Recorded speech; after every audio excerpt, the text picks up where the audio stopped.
the orphan who became more powerful than Donald Trump. He was unknown, just another forgotten child in a crumbling Eastern Bloc orphanage. But he became more powerful than most presidents. At 14, he slipped out of state custody, hidden in the back of a supply truck. At 17, he was squatting in an abandoned building in Western Europe, teaching himself to code on broken computers he had scavenged from trash piles. He wasn't learning for school. He was learning how to vanish, how to erase a digital footprint, how to make a fake one convincing enough to pass government checks. By 21, he was already known in certain encrypted corners of the internet. Not as a criminal, but as a fixer. The man who could make a leak disappear, make an investigation stall, make a rival's reputation collapse without a fingerprint left behind. His reputation spread without ads, without websites, without his name ever being spoken publicly.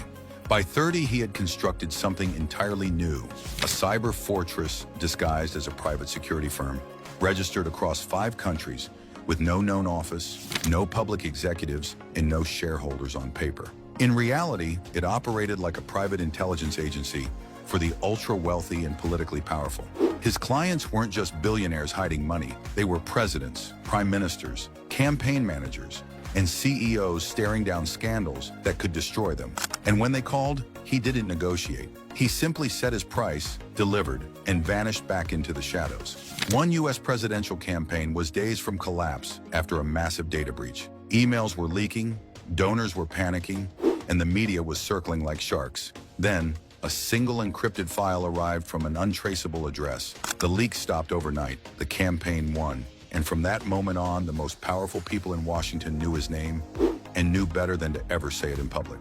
He is not a billionaire in the flashy sense. You won't see yachts, skyscrapers, or Forbes profiles. His wealth is buried in things that don't make headlines. Sovereign bonds, hidden voting shares in media empires, early-stage biotech patents, and water rights in drought-prone countries. Assets that quietly outlast companies, elections, and even governments. When investigators in Brussels once tried to follow a paper trail back to him, they found themselves politically isolated within months. Key allies were suddenly under audit.